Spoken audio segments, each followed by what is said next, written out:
I'm Tony Northrup, and this is your free tutorial for the Canon EOS R5. Please subscribe to our channel. It's totally free and it helps to support us in making these expensive, long format, but really helpful videos.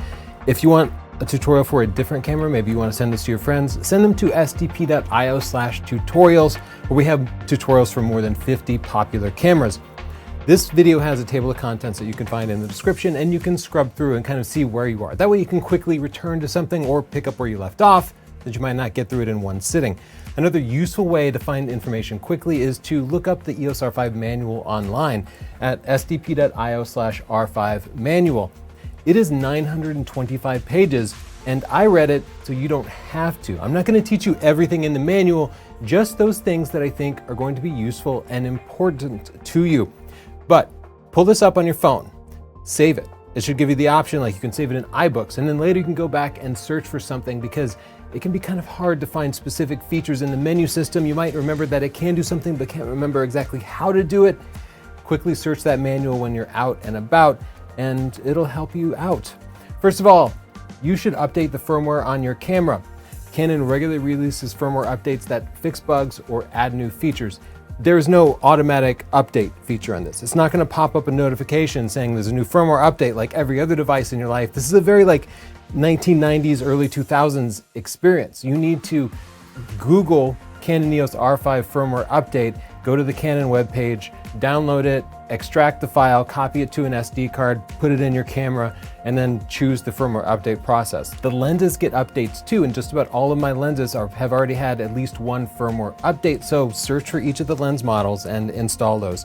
If you want notifications for it, follow canonrumors.com. I subscribe to them in my newsfeed, and they're pretty good about telling you about new firmware updates. First of all, the batteries on this are gonna be a little bit of a problem. Depending on how you're shooting and what your settings are, battery life can be anywhere from acceptable to really bad.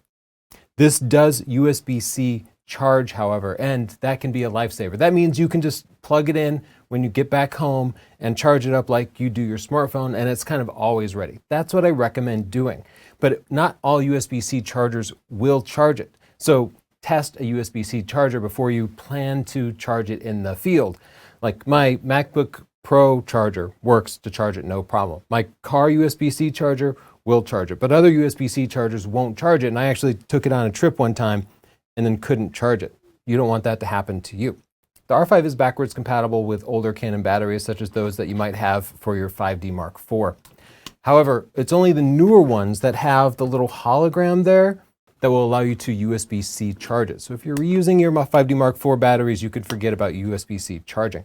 I would strongly suggest buying at least one extra genuine Canon battery, if not two batteries, because it will run out and you will be left stranded, especially if you're a heavy shooter, if you're planning on going out and shooting all day. If you're a pro shooter, you're probably gonna run out of batteries. If you're shooting video, get extra batteries. When you go and you look for batteries for this camera, you will see a bunch of third-party batteries. We have tried, I don't know, half a dozen different brands of third-party batteries. The life expectancy for those batteries, the useful life, is about 6 months. If you get an actual Canon battery, we find the life expectancy to be about 2 years. They all eventually wear out, but the third-party ones wear out much faster. And the third-party ones will show as 100%, and then 10 minutes into shooting later, they will be blinking empty. So light users won't even notice a problem, and that's why they get so many good reviews. But serious users will be left stranded, and I don't want that to happen to you.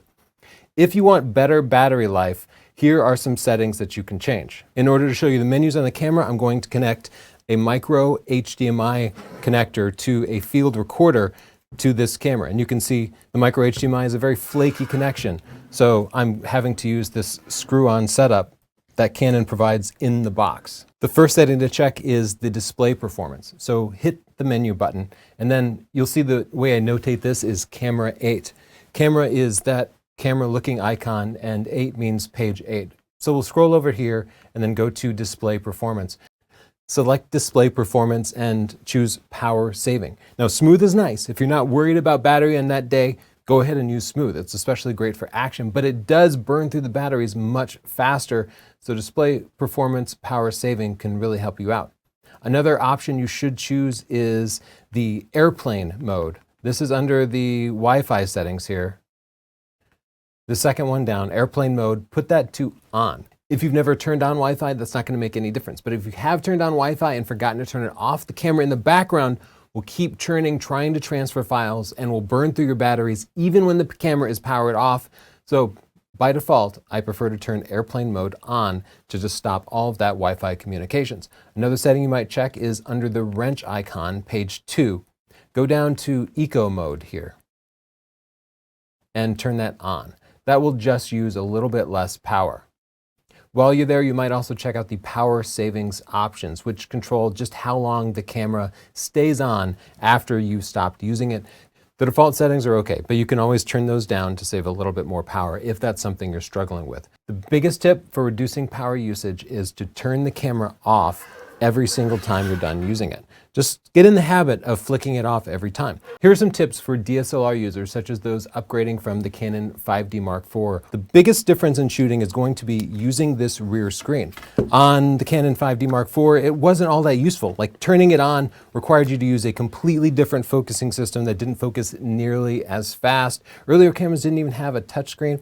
This has an incredibly versatile screen that can flip out from the side, and you can tilt it like this if you want to shoot down low and don't have to lay in the grass in order to see through the viewfinder, or if you need to shoot over crowds or something, tilt it down like this. If you're doing product photography, instead of being behind the camera and looking through the viewfinder, flip that screen forward, and then you can get right over here where the product is and manipulate it and get the shot lined up and trigger the camera from the front. And that just allows you to get more done a little bit quicker. The quickest way to select a specific focusing point if the camera isn't focusing where you want is to just turn the touchscreen on, and then it's just pull your face away from the camera so the rear screen comes on, and then just touch a part of the screen. And that will immediately snap into focus and start tracking. So forget using the thumbstick. Get in the habit of using the rear screen and your workflow will be much faster.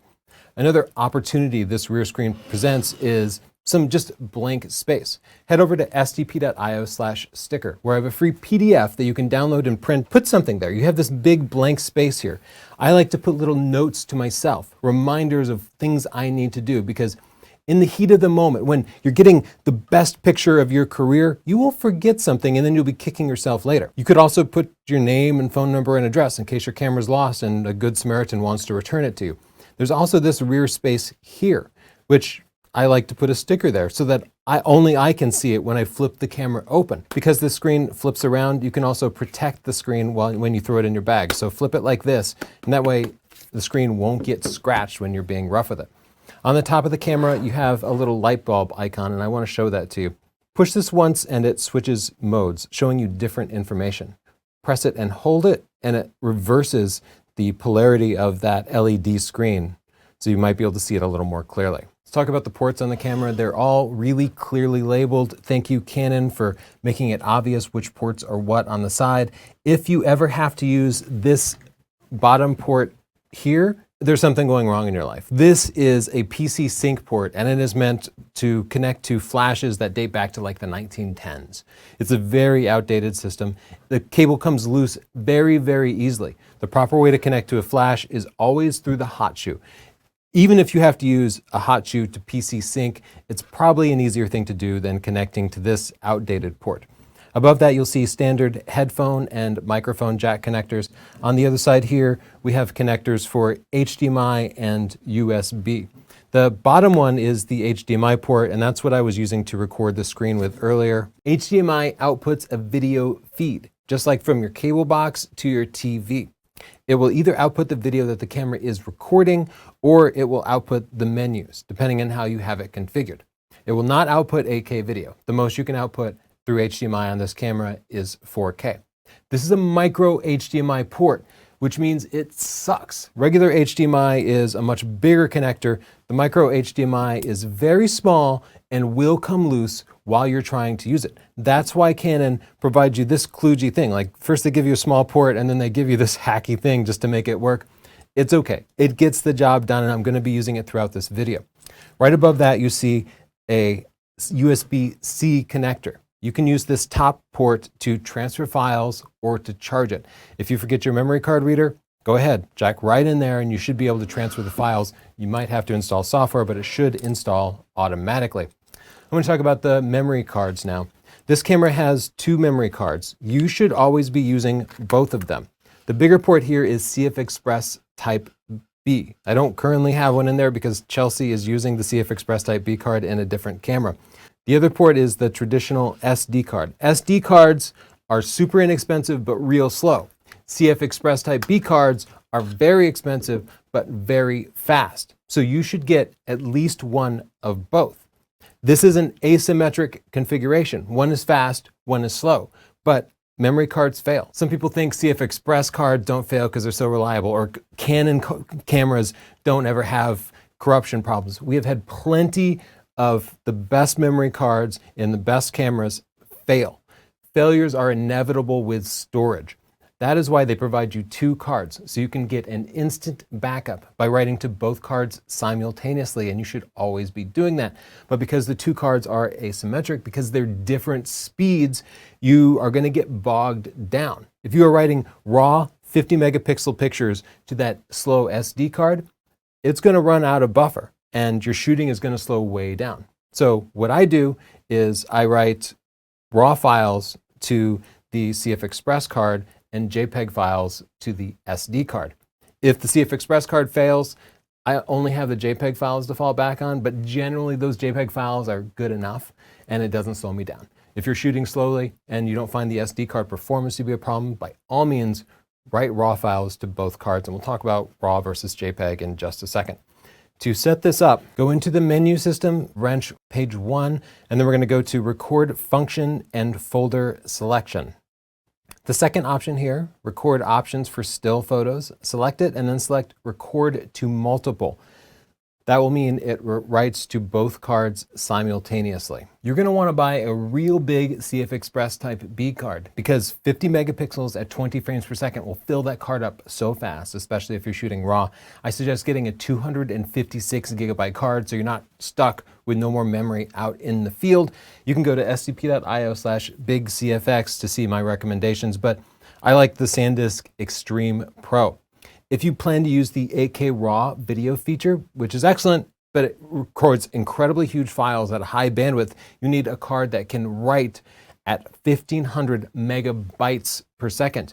Sometimes you'll see the bandwidth written in megabits per second. There are 8 bits to a byte. So make sure you look for megabytes. It's written with a capital B there. For the SD card, you want to make sure you get a fast UHS 2 SD card. They are much less expensive, but you should still get a large one. If you're only writing JPEGs to that second card, you can get a smaller card, but they're so inexpensive and you already dropped $3,900 on a camera, you might as well get a 256 gig card. The next suggestion will save you. You will either be writing me a note saying, you saved me, or you'll be writing me a note saying, I should have listened to you and I was stuck in the field with no memory cards. You will be pulling memory cards out of your camera at times to copy the files to your computer. And at some point in the future, you're going to forget, unless you're a perfect human being, which I am not. My suggestion is to buy the cheapest memory cards possible and buy half a dozen or a dozen of them, and then spread them around your life. Put one in the glove compartment of your car. Put one in your purse or your wife's purse or your office desk, anywhere where you might be taking pictures in the future. Keep several in your camera bag so one you can toss to a friend who got stuck out there. This link at sdp.io/extrasd is a link to an extremely inexpensive memory card. It is not a great memory card. It is better than nothing though. If you want to format the card, that is also located on the Wrench 1 page. Formatting erases all the contents of the memory card and makes it ready to use. You don't generally have to format it before you use it. I do not format the memory card every single time I unload it. I'll copy the pictures to my computer and then I leave the pictures on there unless I absolutely have to delete them. That way the memory card is actually acting as a backup. Because I've had this happen, you copy the files to your computer and then your computer's hard drive fails before it gets a chance to back itself up. Especially when you're traveling where you might not be getting real-time backups, having the backup in camera can really help you out. Traveling, you might get your laptop stolen or something. The sensor can get dust on it, and that will show up in your pictures, especially pictures at higher f-stops such as f22. The cleaning kit I recommend is available at these links, and you can check our channel for a video on how to clean your sensor. To activate cleaning mode, go to Wrench page 4 and go down to Sensor Cleaning. You'll see it has an automatic cleaning mode where it just shakes the sensor a little bit.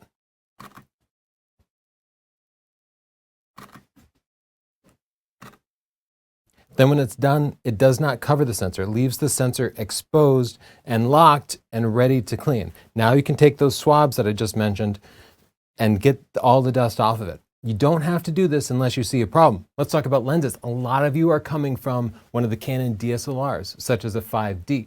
You have a bunch of Canon DSLR EF lenses. They will work excellent on the Canon R5, but you need an adapter. You need this EF to RF adapter linked here.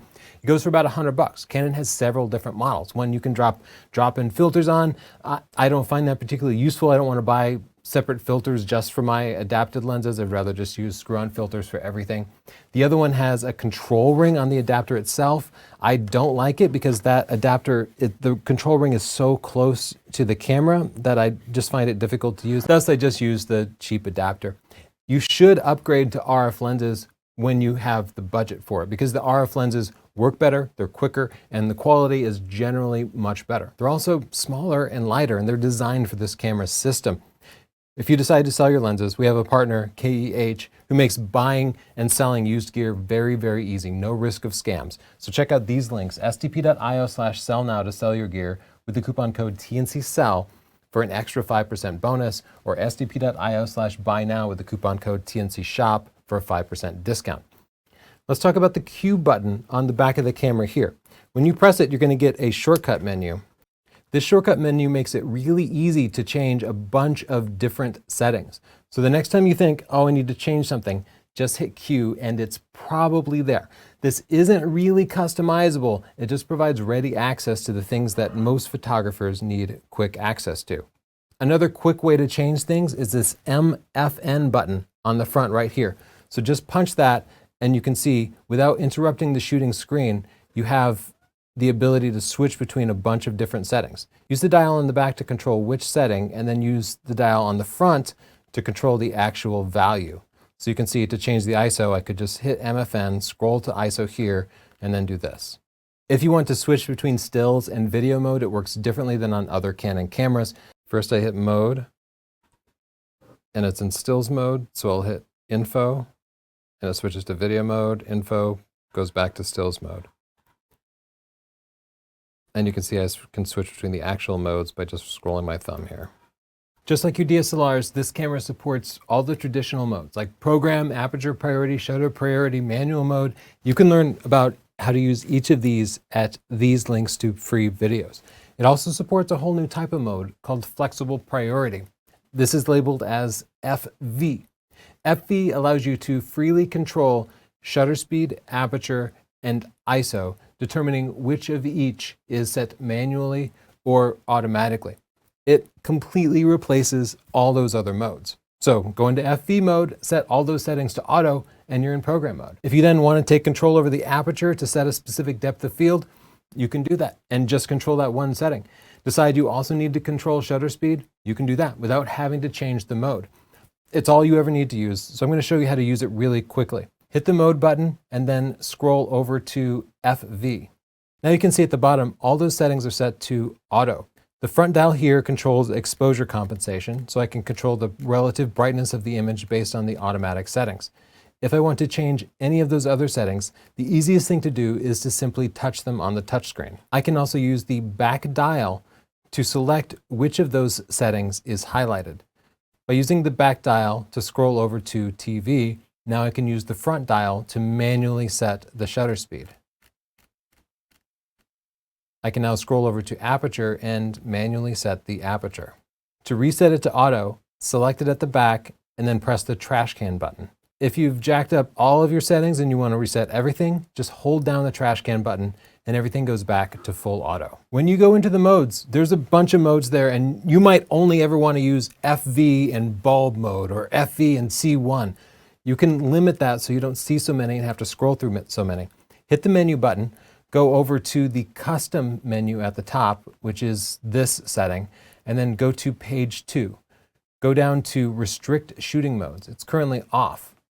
I'm going to select enable, and then you can see it says Q detail set. So push the Q button on the back of your camera and choose which of these you want to see. I'm going to use FV for everything. So I'm going to turn off program, shutter priority, aperture priority, manual. I'm still going to sometimes use bulb mode for exposures longer than 30 seconds, and I will definitely use C2 and C3, which I'll show you later. So I'll click OK here. Now when I push the mode button, you can see I can skip right past those other ones. They're still on the screen, but they're grayed out, so it makes life a little bit faster. The viewfinder is still incredibly useful on mirrorless cameras. It blocks out everything. And in fact, with this viewfinder, you can now review your pictures and record video and look through here to see the whole rest of the world blocked out, even in bright sun. If you look through it and things are blurry, that's because your diopter has moved. This is like the glasses prescription built right into the viewfinder. Nobody really has perfect vision, so you might have to adjust this a little bit, or if you hand it to somebody else, they might have to adjust it so they can see it clearly. Simply hold it up to your eye, look at the numbers on the screen, the digital numbers, not through the lens, and move it up or down until everything is sharp. Something else that's tricky is the lock button on the top of the camera. When you press this, everything is locked. When things are locked, you can still use the main dial on the front of the camera, but every other dial is locked, and you'll just see that lock message. Just push lock again to unlock it. I've hit it accidentally and been frantically trying to change things and not been able to do it, so I wanted to show you where that button was. Now let's talk about the different types of shutters on this camera. We basically have 3 different shutter modes: electronic, electronic first curtain shutter, and mechanical. Most of the time, you can use just straight up electronic and be in great shape. Electronic does not move the mechanical click-clack shutter. Thus, your shooting can be completely silent and you are adding no wear and tear to this mechanical shutter. To choose your shutter mode, go into the menu system, go to the camera menu, page 6, and then choose shutter mode, and you'll see your 3 options here. Electronic also gives you access to the full 20 frames per second. Otherwise, you are limited to 12 frames per second when you have a full battery. We'll talk about that a little bit more later. So why would you not use electronic all the time if it's silent and faster and doesn't incur any mechanical wear? Here are some examples. One is the presence of additional rolling shutter. Rolling shutter causes straight lines to appear diagonal when the camera is panning or when the subject itself is moving quickly from left to right across the frame. Here is a panning shot at a football field where vertical goalposts were turned a little bit diagonal because I was using an electronic shutter. This is an example from my book, Stunning Digital Photography. So if you read it, you already know this stuff. Electronic shutter can also induce banding with artificial lights, which is going to be really important for those of you shooting indoor sports. Exactly how much banding you get will depend on the lights and your shutter speed. But here's an example at 1/500th of a second, which is actually kind of slow for sports. On the left, you see a photo taken with the Canon EOS R5 with the mechanical shutter. There appears to be no banding. On the right, you can see some distinct banding. This sort of banding can ruin your indoor sports photos or any indoor shot under artificial light. The banding becomes less and less at lower shutter speeds. So if you're shooting a birthday party at 1/60th, it probably will not be a problem at all. But it depends also on the lights. So a mechanical shutter under artificial lights is always safer. As you go into faster shutter speeds, like you might do for sports and action, the difference becomes even greater. But you will still see some banding even with the mechanical shutter. On the left, we see an example of 1/1000th of a second with some distinct banding. And on the right, we see just how bad the banding is with the electronic shutter, much worse. And at 1/2000th of a second, you can see it's completely unbearable with the electronic shutter. And with the mechanical shutter, it's unbearable too. But you can see the light pulsed a full 3 times with the mechanical shutter, whereas it pulsed about 30 times with the electronic shutter. There is the option for anti-flicker. Go into the menus and look under Camera, page 2, and you'll see anti-flicker shoot. It's currently disabled because I'm on electronic shutter, but if you have it on mechanical or electronic first curtain shutter, you should be able to select it.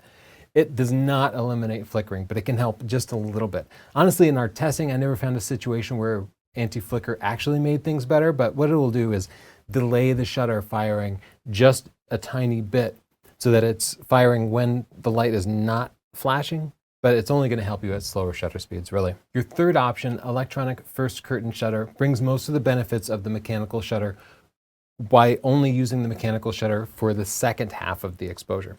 It opens the exposure with the electronic shutter and then closes it with the mechanical shutter. That should be enough to reduce the banding and the rolling shutter, but it makes the camera steadier by not shaking the camera at the beginning of the exposure by moving the mechanical shutter. So especially for things like landscapes where you want the ultimate in sharpness, or if you're on a tripod, definitely choose electronic first curtain shutter over mechanical shutter. The shutter mode will determine how many frames per second you can get with the camera. Electronic shutter maxes out at 20 frames per second when you're in high plus mode. So to switch to high plus mode, I'll hit the Q button here, go down to the drive mode here, and now you can see I can scroll over to high speed continuous plus.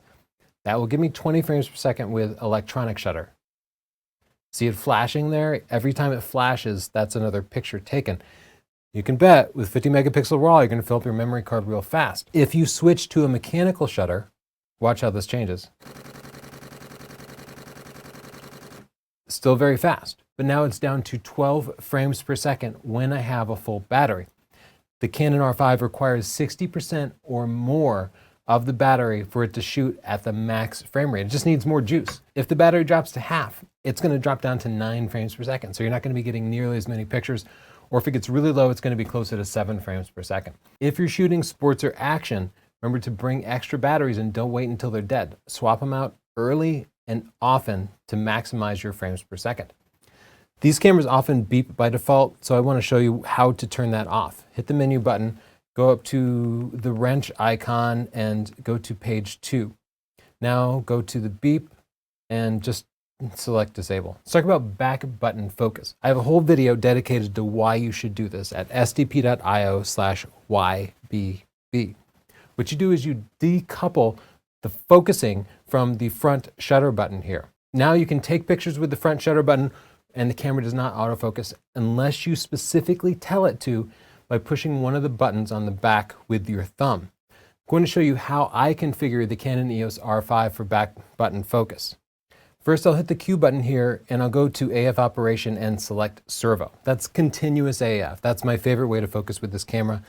On other cameras, you might be choosing one shot because it's more accurate, but this is incredibly accurate even with servo, so there's no reason to not use it all the time.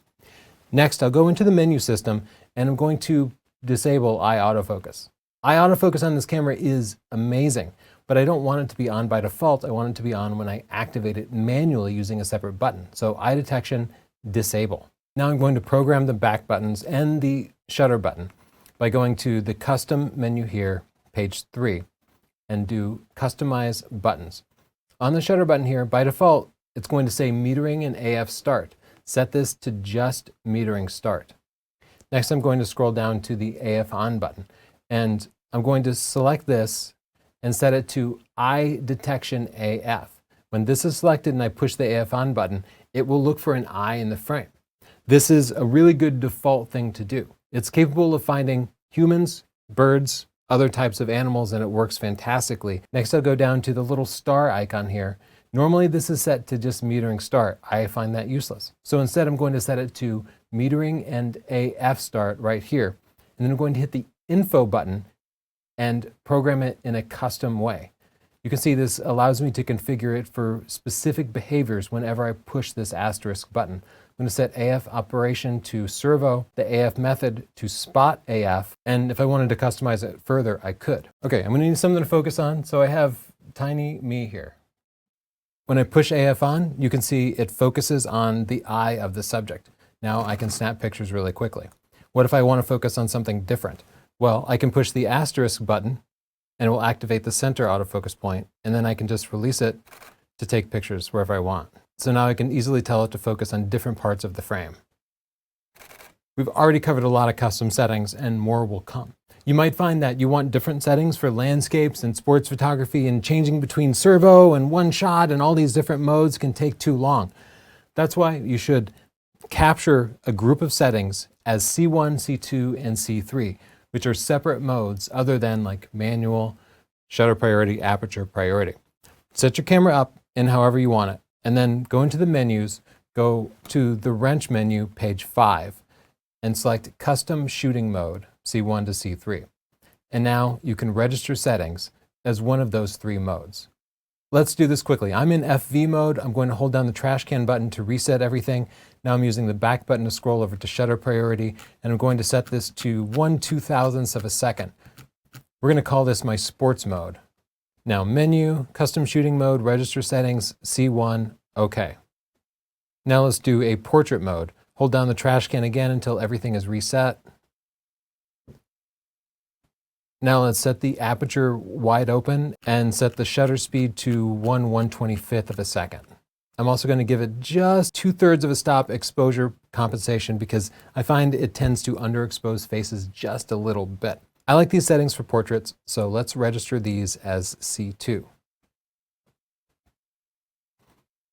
Now I just finished a portrait shoot. I want to go back to sports. I'm going to hit the mode button, scroll over to C1.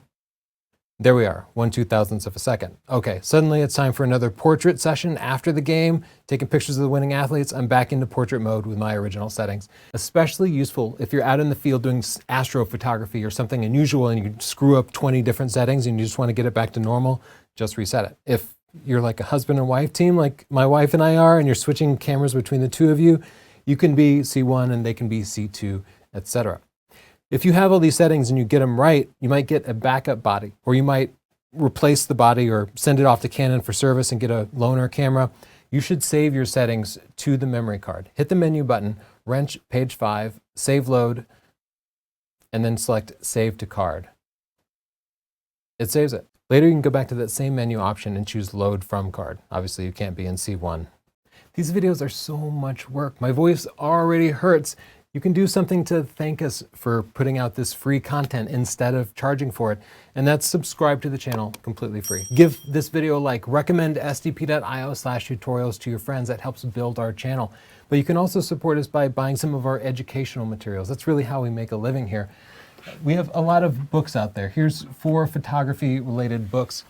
The Photography Buying Guide has detailed information about cameras, lenses, which gear you should get to supplement your Canon camera, flashes, tripods, all of that.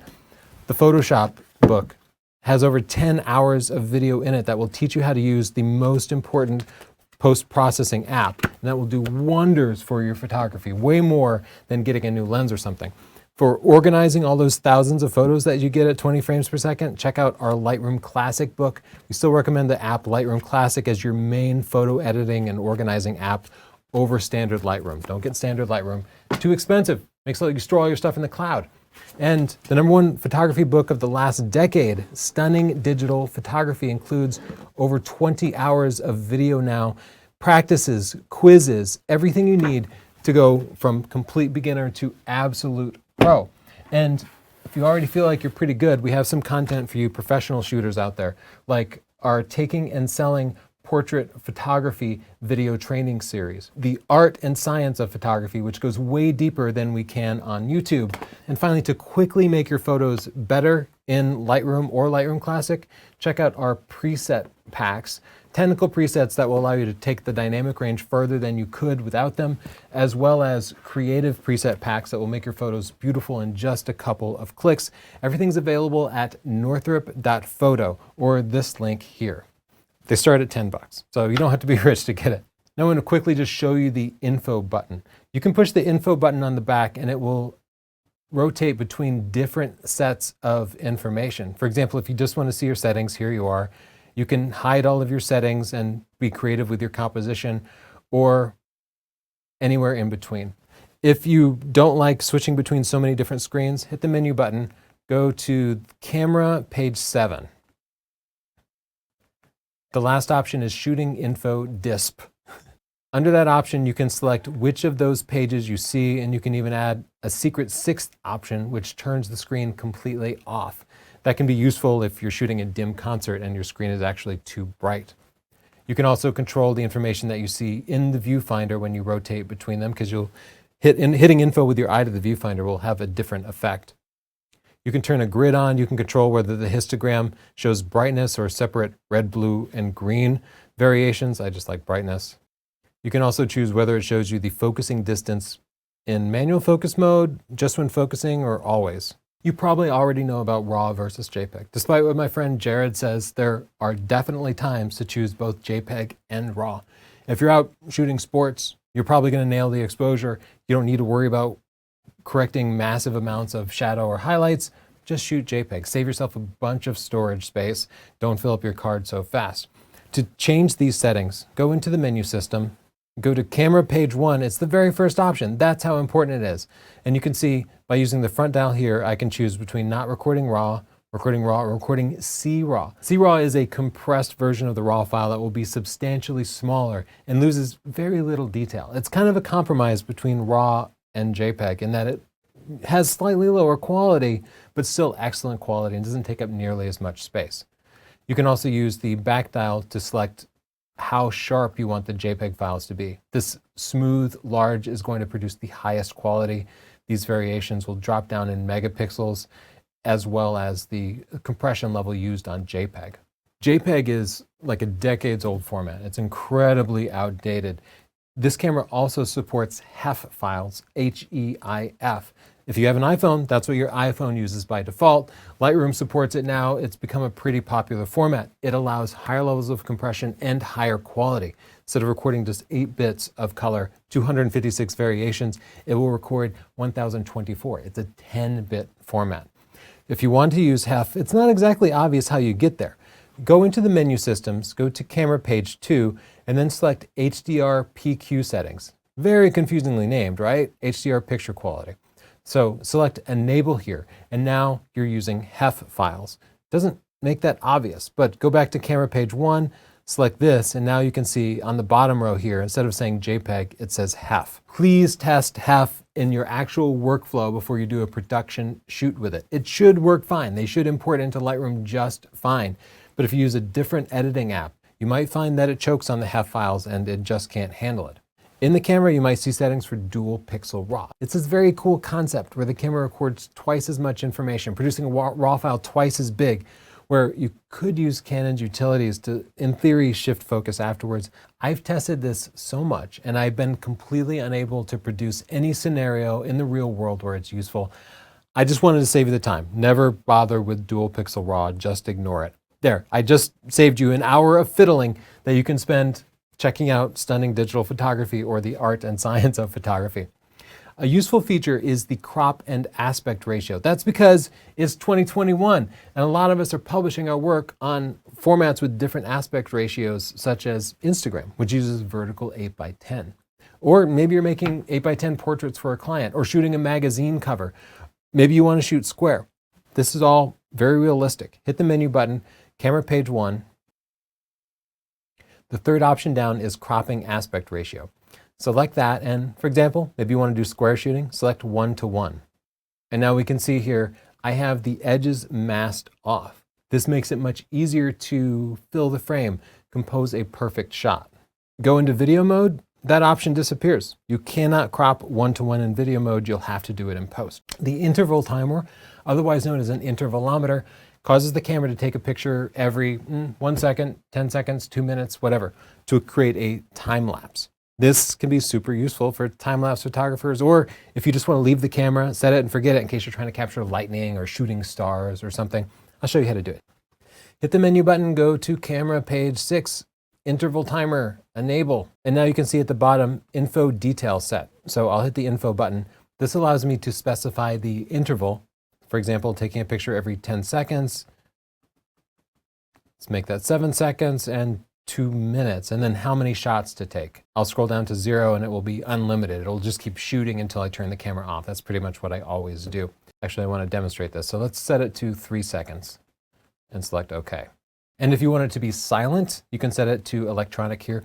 Why would you want to do this? If I have a particularly cool hotel room with a nice view, I'll set the camera up when I go to bed so that I can get a time lapse of the sunrise without me actually having to wake up and start it. But I don't want to be woken up by going clink, clink, clink every 3 seconds. Set it to electronic, it operates completely silently, capturing all the pictures that I want. Now, when I go back to shooting mode by half pressing the shutter, I'll just push the shutter button and you can see it's waiting 3 seconds, it's shooting again, waiting 3 seconds, shooting again. Oh, I could do a little stop motion. And now to stop it, I'm just going to turn the camera off. I want to show you the focus magnifier, which is particularly useful when manually focusing. It's the magnifying glass button on the back of your camera.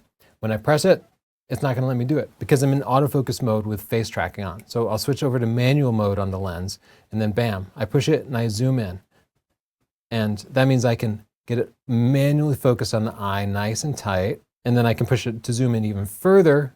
It goes from 6 times to 15 times. And this really helps me nail the focus on this still subject. And then when I'm ready, I can take a picture and know that I locked focus. When you're ready to review pictures, push the play button on the back of the camera. This is super intuitive. You can quickly scroll through pictures with your thumb and zoom in by pinching and pulling. Get used to using your fingers. It's so much easier than trying to use the thumbstick.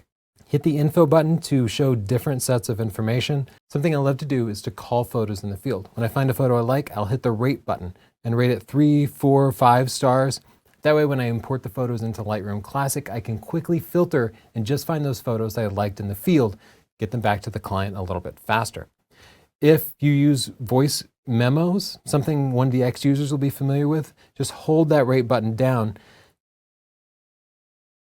And now you can see it says recording memo. So it'll be recording anything I say, and it creates a separate WAV file. No tool really makes the memo easy to access. So I don't recommend starting using that tool, but if you've used it on other cameras, I wanted to show you where it was. I also like to quickly erase bad photos so that I don't ever import them onto my computer. So if I find a picture I really don't like, hit the erase button and then select erase. If you don't want to have to manually scroll over to erase every time, you can make erase the default option. Open up the menus, go to the custom menu, page 4, and then you'll see default erase option. Set it to erase selected. You might also want to turn off the auto review feature, which automatically reviews pictures immediately after you take them. This consumes a lot of batteries, and in a DSLR, it was so important to check your exposure. But with a mirrorless camera, you're generally seeing the exposure as you take the picture, so you don't need it. Go into the menus, go under the camera, page 7, and then under image review, it says review duration, set this to off.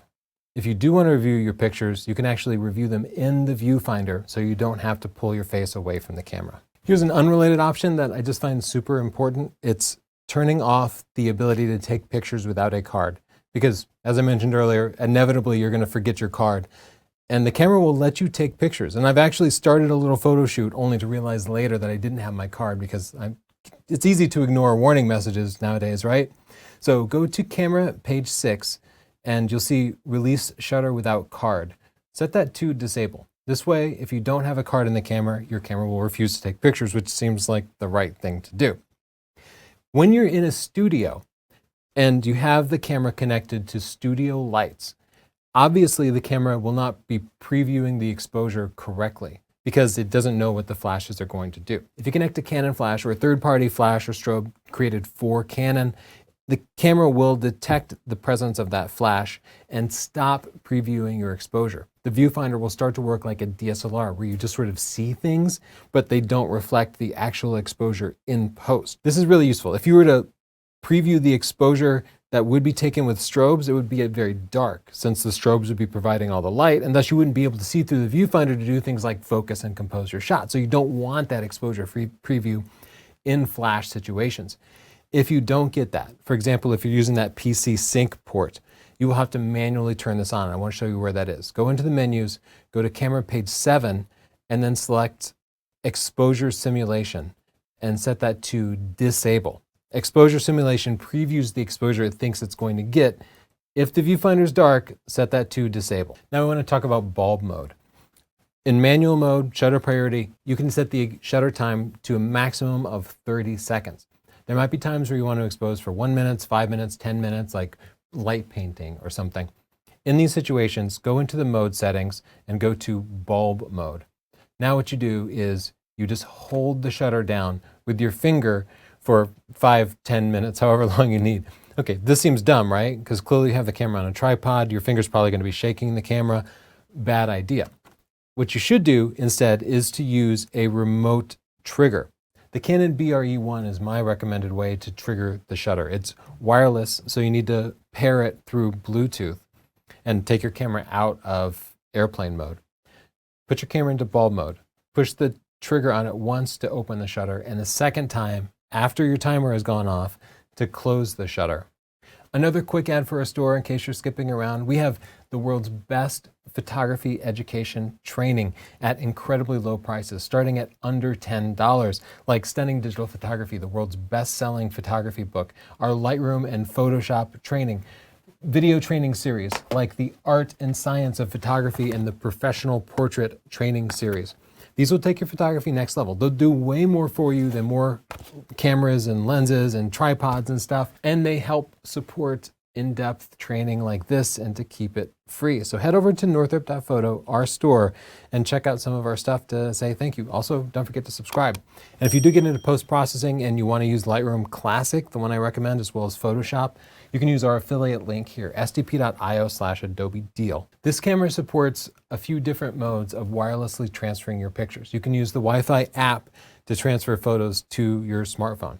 You can transfer them to the image.canon cloud service via Wi-Fi, or you can even transfer them to your own private FTP server on your local network. These all work pretty well, but I'm going to make a separate tutorial since these functions are pretty similar across many different Canon cameras, and I'm getting super tired.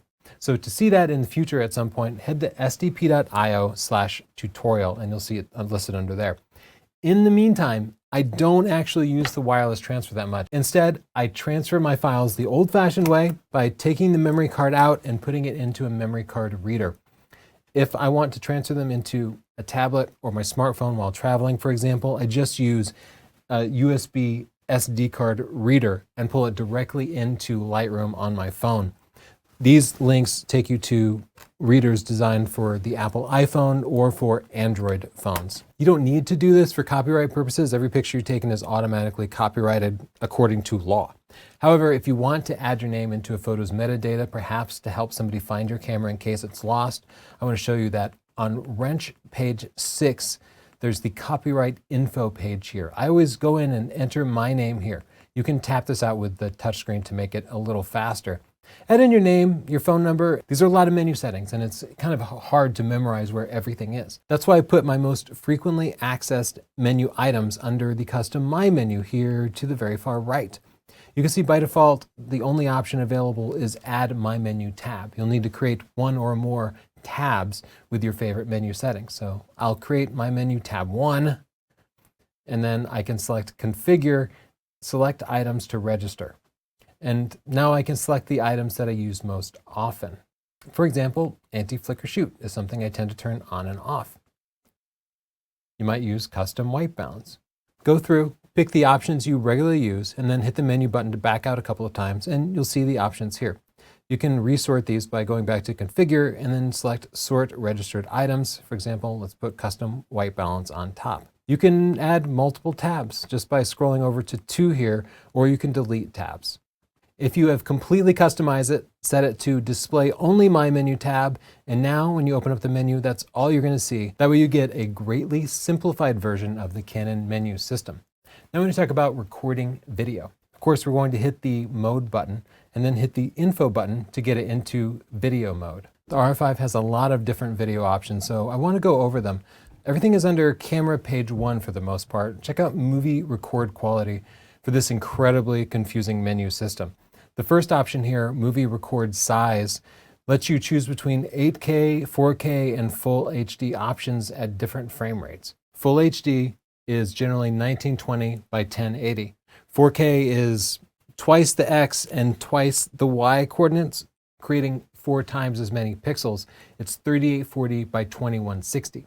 And then 8K is doubled each dimension again, creating 4 times bigger than 4K, or 16 times more pixels than Full HD. 8K is like 32 megapixels of data, 30 or 24 times a second. It's incredibly detailed video, and it's absolutely fantastic quality on the Canon R5. The video is absolutely amazing.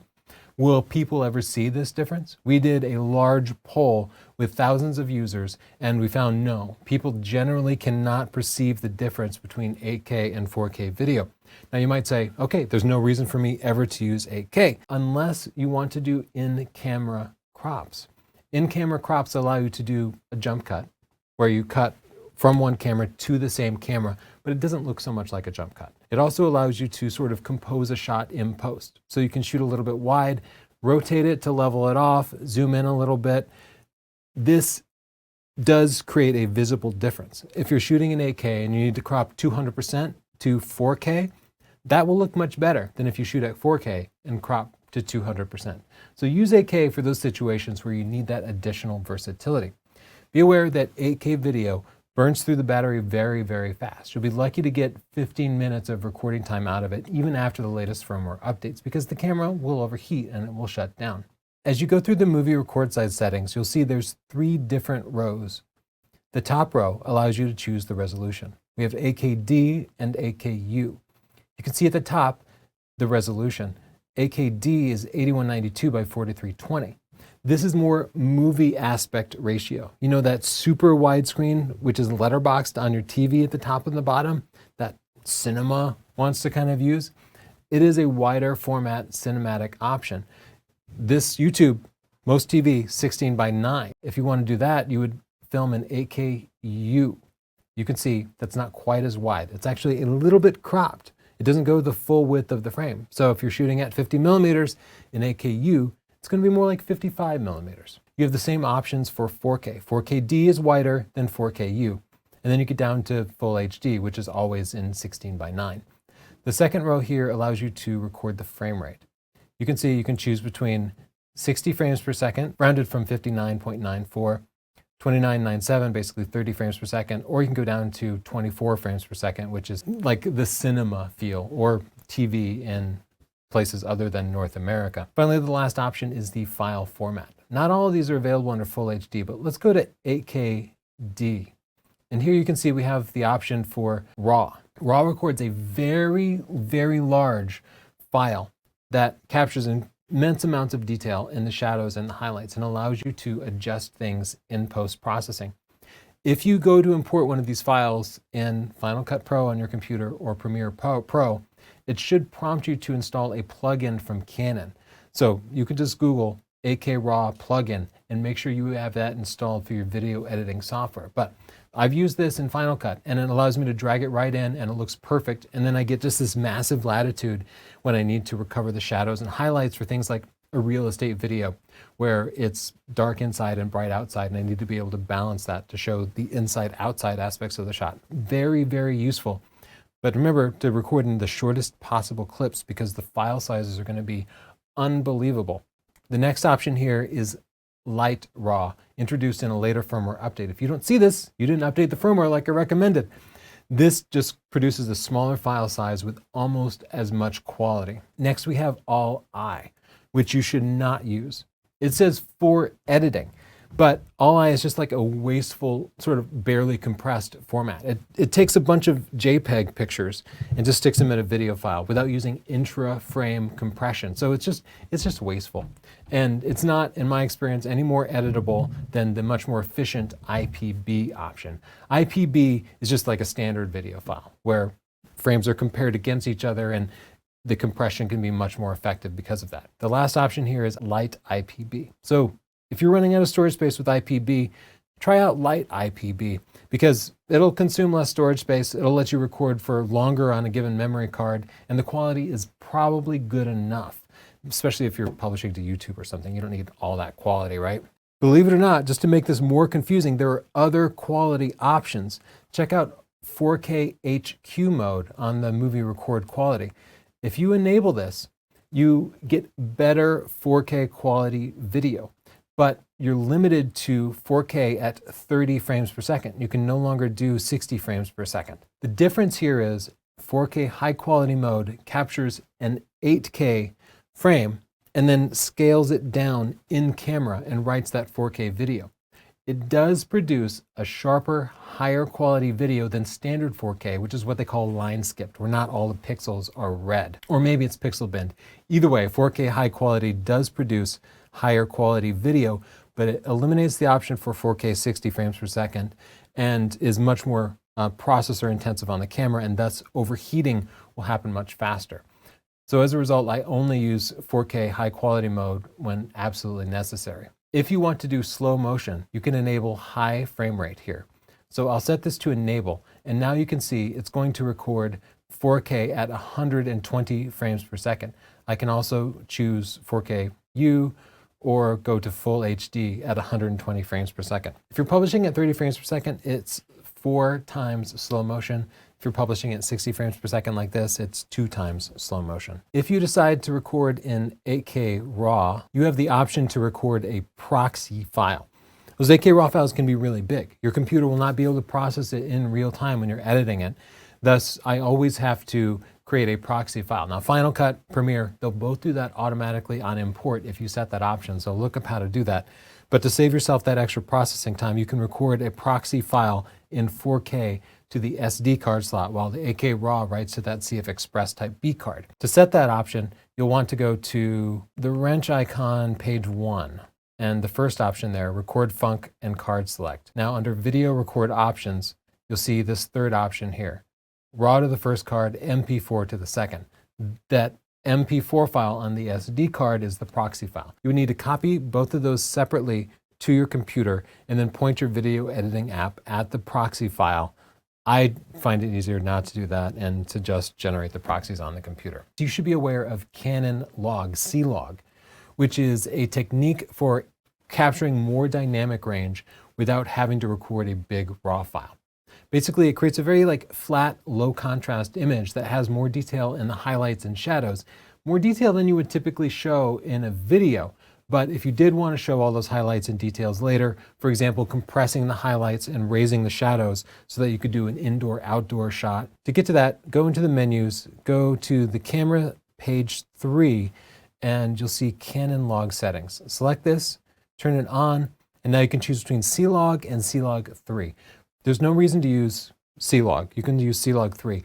Only use C-Log if you need to match other cameras that are only using C-Log. If you don't see C-Log 3, again, install the latest firmware update. You should also configure the sound recording on this camera to capture some kind of audio, even if it's just scratch audio. But if you do hook up an external microphone, you want to make sure you adjust the levels because they might be too loud or too quiet. So under camera page 1, the last option here, sound record.